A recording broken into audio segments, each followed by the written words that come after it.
Um, Hello again, viewers, and welcome back to the channel.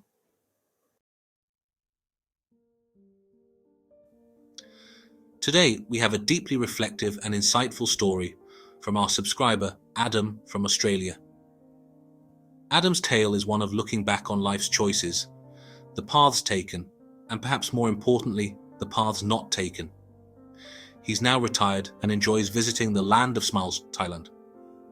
But his story is tinged with a poignant sense of what could have been. Adam shares his regrets about conforming to societal expectations when he was younger, sacrificing his youthful ambitions for what seemed like security at the time. He dreamed of sailing the open seas and exploring the world, with a particular pull towards Asia. However, life took a different turn with early marriage and responsibilities.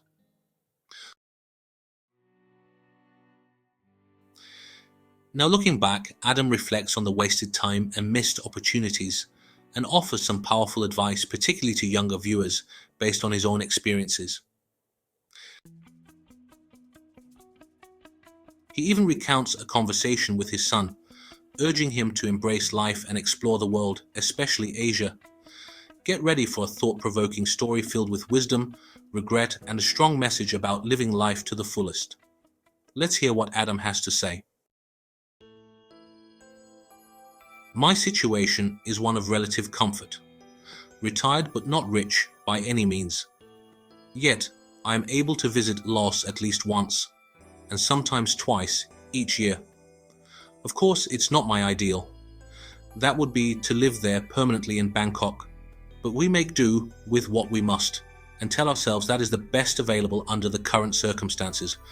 Complicated health issues now dictate that I cannot expect or afford the same treatment in a loss that is freely available where I presently live.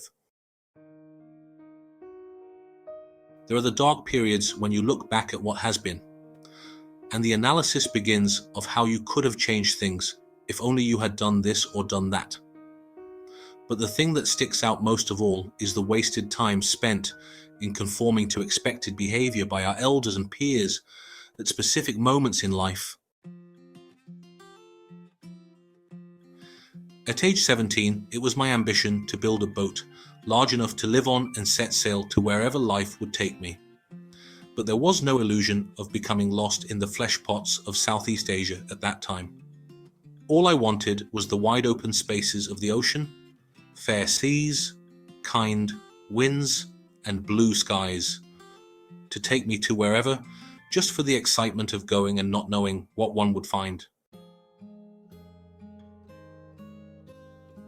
I had always been close to boat building yards in my early teens, hung around them like a bad smell, and was even offered an apprenticeship with one of the larger yards. But I made a cardinal mistake. My choice for employment was to accept a job that was extremely well paid and secure compared to that of a boat builder. And that was mistake number one. Mistake number two was to enter a serious relationship at age 19 with a girl, become engaged, and then to marry at 21. In retrospect, it seems a sinful waste of opportunity for any person at age 19 to even think about tying oneself down for something about which you do not even have the faintest comprehension, quite apart from making an informed choice. Both of these foolish actions determined the course of my life from then on, and the attraction of the sea became less important as time passed by. By age 24, I had 2 children with her, a mortgage for a new house, and there was no turning back the clock. Was I happy? No. But I found release in a string of extramarital affairs while moonlighting as a musician, and tried to tell myself that I was happy. Let me tell you, it is not successful to try telling yourself lies. The id is far more powerful than the conscious you can ever be. So the die was cast, and disaster was the inexorable outcome. But you're on the merry-go-round. Sell the house, buy land, sell the land, buy more land and draw plans for the ultimate house on acreage, the one that never got built in that first marriage, because she no longer trusts you. Then it's into the renting cycle and the downhill spiral. Hello, divorce. Fast forward to Thailand 30 years later, and an insatiable love for Asian women long before ever having gone to any Asian country. I don't know where that came from. All I know is that it seems as if it has always been with me. What I do know is that the boat would have taken me to Asia. Would it have been to Thailand? I don't know, as it was not specifically on my radar at that time. Would it have been to Vietnam? Probably not, because of the political situation there following the Vietnam conflict. Would it have been to Japan? Perhaps that would have been my preference in retrospect. But it doesn't matter, because whatever was supposed to happen would have unfolded regardless, provided I had followed the instinct of the id. My son is 46 this year, but has never married, still lives at home with his mother, and has no regular girlfriend compared to me, who has been married 3 times and had several long-term relationships in between. We got together for a few Thai beers on Christmas Day 2011, when I tried to convince him to turn his life around while there still was time for him to do so. My suggestion was that he take a trip to Thailand, Vietnam, or Japan to find a good woman to show him what life is all about, because he truly has no idea what he is missing by limiting himself to fat, useless old curmudgeons and boilers with attitude. I told him it didn't matter which Asian country he chose, just go. For a holiday at first, to see what he is missing. How I wish someone had said that to me when I was 17. Okay, 46 may be a bit late for him, but it's better than not at all. His response was, yeah, well, I wouldn't mind going to America. I chat online with a few girls in New York, Cleveland, San Diego, and Portland, Oregon. Nuff said, for sure, he will get neutered by some fat, low IQ harpy. So I thought I better drop the advice that US immigration will shortly be introducing mandatory cavity searches on arrival, with the hope this might dissuade him from that line of thinking. Whether that rumor is true or not doesn't matter, although I did see it on one of the World News Service telecasts. Now, would they lie to you? From what I have seen, it seems that affinity for Asia comes down to horses for courses. I doubt my son will ever go to Asia, and perhaps that may be just as well for him, as he strikes me as a bit of a redneck xenophobic and could quite easily come to a sticky end with a bad attitude like that. And yet, he was always very courteous and respectful to my Thai wife back when we were married. I agree with most everything that Code Freeze wrote in his submission. Life is for living, not for being a slave to the dictates of others who would merely use us to climb higher by standing on our shoulders, and then kicking us in the head when their hands are firmly grasping the ankles of someone above them and they have no further use for us. Why would any sane person commit their life to a job they mildly hate so they can pay off a mortgage, keep changing the car every second year, feed, clothe, and educate a tribe of kids who will never show gratitude or a spark of initiative to break free from the chains of conformity?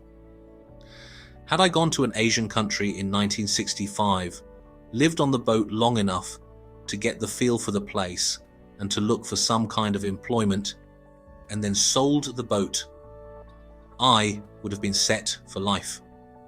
There are no limits to what could be achieved by remaining free from commitments that drag you down and attempt to drain the life spark from your soul. In spite of what others may advise, contrary to my advice, just do it. Take the leap of faith and expand your horizons and experience life that you will otherwise only dream of as a young man, or may experience as an old man when it is too late. Live life. Don't dream about it. And why agonize over whether you should choose to hook up with a bar girl or a mainstream girl? They will both give you different experiences. Mostly pleasant if you keep your wits about you and treat them well. After all, isn't life about living the experiences? It's never been about money and power, only the corrupt or misguided focus on those two areas. And that's their big problem. Final words of advice.